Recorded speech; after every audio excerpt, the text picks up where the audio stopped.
Yo, what's going on, everybody? It's your boy Kryptonian saying here, bringing you guys a review for One Piece Chapter 990. And first and foremost, can we appreciate what Eiichiro Oda did with that double page spread at the end where Kinemon just shows up, he sees Kaidou's attack, and this man splits the flames in half, and he says like, hey, we never thought about running, fam. Don't you get this twisted. We got no problem dying as being Odin's men, but we're only gonna die after we take your head. That is some boss stuff right there. I love that little scene right there. That says a lot. It kind of goes down to it. Like, I do feel like Kinemon and them are gonna fall, but I really hope that if they do get killed off, it's a beautiful death. I do still feel like Luffy's going to end up swapping hands with Kaidou at some point, and one of them is going to get the final blow. It's not going to be Luffy, but in order to fully pay off Odin's legacy, it has to be somebody with those strong connections to Odin who ultimately ends up taking out Kaidou. So I'm kind of curious to see how Oda builds to this, but we got to kind of backtrack a little bit and go over this whole situation with Drake, because Zoro comes in clutch. Like, right before Luffy's gonna do something stupid and say, like, Drake, you can join us in this battle, Zoro pulls out his swords and he's like, yo, Luffy, this guy was just underneath Kaidou. Don't trust this man. And you have the flashback where Kobe tells Drake, he says, like, yo, the closer you get to Luffy, the more he's gonna be able to protect you. If Luffy considers you a friend, you're good. If you're an enemy, you're never gonna be able to put your hands on him. And Kobe pretty much tells him, you want to be on Luffy's good side. And Drake tells him, I can't tell you the reason why I want Kaidou down, but I can tell you our goals are aligned. So he's stopping just short of saying like, yo, I work for the world government. And Zoro is kind of sitting there. His radars are going off. He's like, what do you mean? You think that we're going to be your next shelter? And you even had Jinbe, and Jinbe, he's one to talk, but he says that there is a code of honor. You don't jump from crew to crew. And I guess you could kind of give Jinbe a little bit of a pass,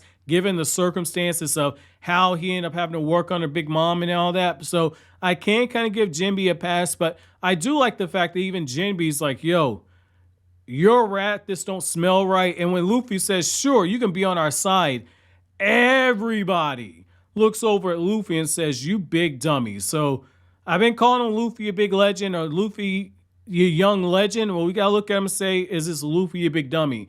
It remains to be seen, but Kaidou is just that strong of an opponent that you need all the help you can get. And I think that that's the calculation that Luffy made. And I do like how you get Ulti and Page One, and they're looking over at everything, and they've kind of deduced like, oh, okay, so Straw Hat is the leader. So you see them going right at it, and as they get ready to go into action, Usopp just comes in clutch. He has a special attack, the Green Star Skull Blast, and it ends up taking out one of the enemy. And Pepe gets taken out, and Usopp is hiding behind Nami, and he's talking all types of trash. He's like, I'm Nami.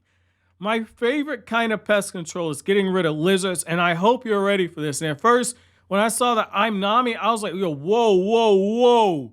My girl came in clutch out of nowhere, and then Oda just drops the humor on there. Yes, Nami smacked the brakes off of Usopp, and she's like, stop hiding behind me. And everybody's like, oh, it's that woman that did it. And Nami's like, hey, I got nothing to do with this, but whatever. It's a battle. We got to swap hands. Come on and bring it. And as soon as Nami says that, she takes off running. And that's the humor part of it, because it's just like Nami and Usopp's running right alongside her. They've grown incredibly powerful, but they're still cowards. Like, when push comes to shove and they gotta swap hands, they're gonna be able to win. It's probably gonna be strategy based. They're probably gonna have some impressive moments, but the fact is that they've all grown more powerful. I've never expected them to get as strong as they've gotten from their time in the East Blue. So I do like that, Oda's once again kind of moving the chess pieces around and moving the battlefield. And what's so interesting is that Sanji tells Usopp, yo, you take care of Nami for me. And as Sanji's going through being a tier 3 Twitch sub, Luffy tells him, hey, Sanji, cover your ears. And that's when Apoo ends up using his attack. And you get this really cool scene to where as the battlefield starts shifting, Jinbe tells Franky, hey, you need to get off of this battlefield. You need to drag this guy on, because if you don't get him out of here, those samurai are not going to last as long as they could. And while this is going on, you have Drake and you have Zoro, and they're going back and forth. Sword clashing against battle axe, and you just see the temper beginning to flame up on the character of Zoro. And Zoro's like, hey, you seem like you're honest. You seem like you want Kaidou taken down. I believe that. However, you're not telling us where you stand. We can't trust you. And that's when Drake gets a little bit of a reprieve at this point, because that's when they lock horns with the enemy. And Drake gets called out again. He's told, so you're going to leech off that tiny pirate crew. And what's so crazy, it's like, yeah, they're a tiny pirate crew, but Luffy also has that Straw Hat fleet.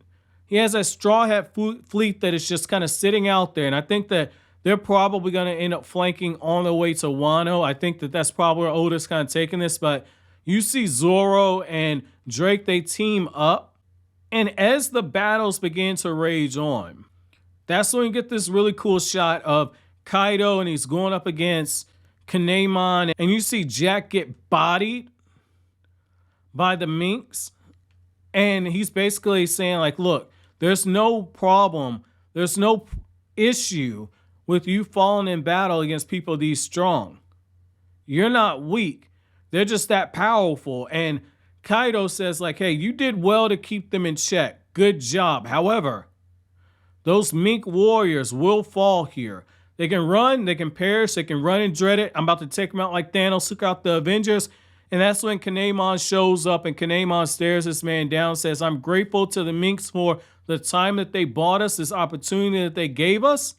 Because it's just Kaidou against Oden's men at this point. However, this man does a Foxfire style flame bend, and he manages to take out Kaidou's attack, and he's staring him down. And you see all of Kaidou's men basically saying, the time's come for us now to avenge our master. So this is a really, really nice end off right here. So my chapter question to you guys is, on a scale from 1 to 10, how smart was it for Luffy to trust in Drake? And then also on a scale from 1 to 10, how big of a mistake did Luffy make trusting in Drake? Let me know down in the comment section below. But as always, guys, if you like anything I had to say, don't forget to comment, rate, subscribe, and share. Thank you so much for watching to the end. Have an awesome day, guys.